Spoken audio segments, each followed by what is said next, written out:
there are a bunch of formable nations in the game, okay? Ones that are like part of nations that you don't normally play because they've not got focus trees. So let's give you an example here. Iraq can form Arabia. So you need control of all Spanish Africa, Iraq, Saudi Arabia, the Italian North Africa, French North Africa, and British Egypt and Middle East and Arabia. This is like an insanely difficult nation to unite, but I guess it's very rewarding as well. One of the downsides of formable nations is once you've formed them, you get an insane amount of manpower because you get cores over all the lands. And to top that off as well, the game's kind of already over because you've had to capitulate the Italians, the French, the British, all the major powers. So there's not really much to strive for. There is a little cheeky trick that you can do to enjoy formable nations more. And I'd recommend everyone does this, just if you want a fun playthrough. Forget Iron Man, forget playing legit, just something you can do that's really fun. Go into your console and open up the decision, which is decision no checks. So what this basically allows you to do is select any decision regardless of the requirements. And now we can unify Arabia. Boom. So you're thinking right now, what the hell have you done right now, Dave? You've got Arabia in Iraq and then nowhere else. But what else has this done is this has given you cores on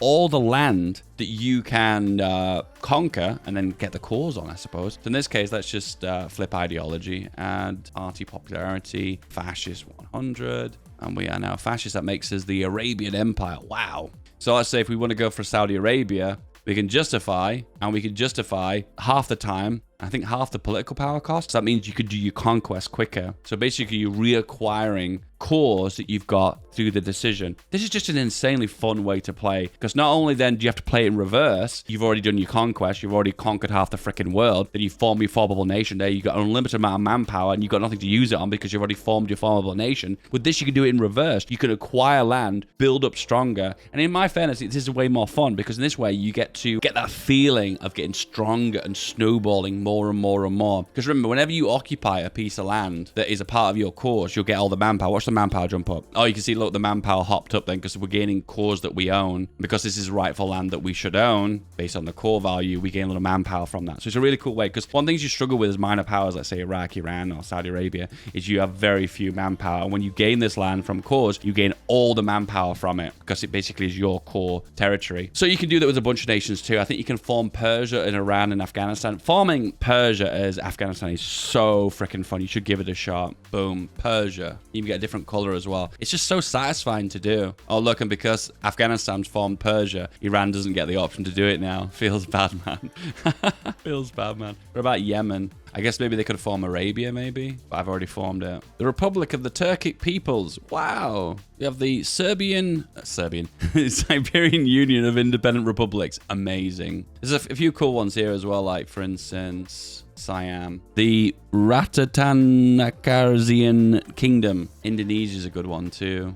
You get like a unified Malaysia, Indonesia, the Greater Indonesian Confederation. Amazing. Anyway, I didn't really want to show off the formable nations. There's loads of hidden ones in the game, loads of little small ones. If a nation hasn't a focus tree, most of their formables are within that focus tree. They're not through a decision that you get to select. The reason why I bring this up, and I think this is why this is important, is it's so much more fun in HOI. Start small and then to blob out and get more and more powerful. And these formable nations allow you to feel like you're getting stronger and stronger. Whereas if you acquire all the states needed to form the formable nation and then form it that way, it doesn't feel as rewarding because you gain all the rewards, but then at that point you've already kind of conquered the world. So what's the point? So here's my proposed change. And I'll admit, this is a change that probably PDX won't take too seriously, because at the end of the day, they're probably thinking to themselves, we're going to make a focus tree for Saudi Arabia, Iran, Iraq, Persia, blah, blah, blah. At this point, we'll get around to them anyway, so it doesn't really matter. And I accept that to a certain degree. The change that I suggest would be, instead of needing the entirety of all the states to form the formable nation. So Gran Colombia requires Ecuador, all of Colombia, all of Venezuela, and also requires a few other states as well. Panama, it requires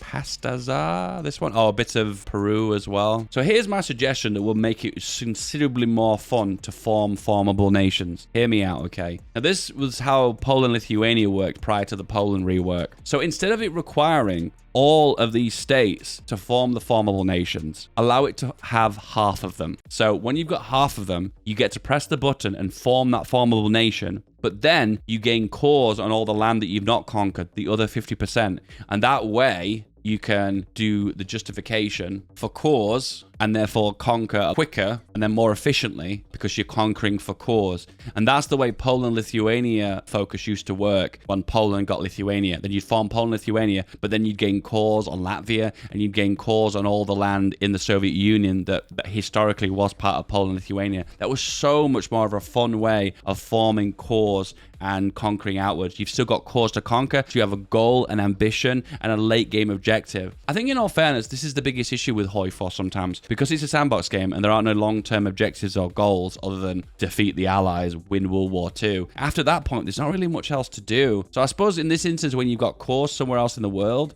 and you have the ability to kind of push your claims, I suppose it gives you an objective, something you can do, so you can work towards those specific goals to actually do them. I believe this will make Formable Nations just that little bit more spicy, where at the minute, I feel like they're just a little bit lacking. And this specifically won't just also apply to the Formables by decision, it can also apply to all the Formables. I don't know, like the Greater German Empire, I guess, for instance, that could be done by focus, and specifically you can get cores on areas you wouldn't normally have got, for instance. There is a different way of doing this as well. Someone in my chat's mentioned that, for instance, as Greeks and Byzantiums, you get extra decisions to gain extra cores. And that will allow you to, well, conquer further, I guess. Can anyone think of anything else that could be added to the game to give a long-term objective, to kind of have something that you can push for and strive for to give you a goal later and later and later game? We've been able to do the anti-colonial track in South Africa. Yeah, a long time ago. It's a pain in the ass though, because South Africa is a really, really weak nation. Is it worth it to build infrastructure in high building slot provinces? Yes, if you're planning to play until 1950. If you're not, then don't bother. So yes, but play until 1950. I think achievements are amazing in a way because they give people those goals or those abilities to